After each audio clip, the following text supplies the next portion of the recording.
এরপরেও যারা কওমির বিরোধিতা করে ওরা মানুষ নামের পশু। আল্লাহ হেদায়াত দান করুন। ভাষা জানা এটা কি খারাপ? ফার্সি ভাষা জানা এটা খারাপ? অনেকে বলে এটা দরকার নাই। কেন দরকার নাই? তাহলে তুমি বলে দাও আরবি আমাদের ভাষা না, আরবি তো আরবের ভাষা, এটাও বাদ দাও। বরং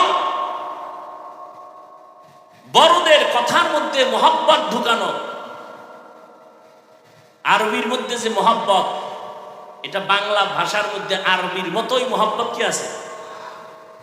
কোরআন তেলাওয়াত শুনলেই কলিজা ঠান্ডা হয়ে যায়। এটা কি বাংলায় ভরা যাবে?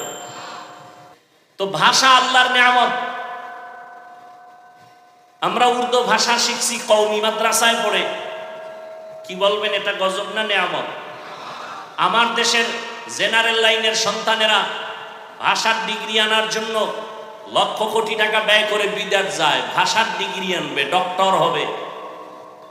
আর আমার দেশের কওমি মাদ্রাসাওয়ালারা আমার দেশের সন্তানগুলোকে কতটা ভাষা শিখায় ফ্রি। কি ফ্রি? আগে শিখাইতো উর্দু, ফার্সি, আরবি, আর এখন বাংলা, ইংরেজি। আছে না নাই?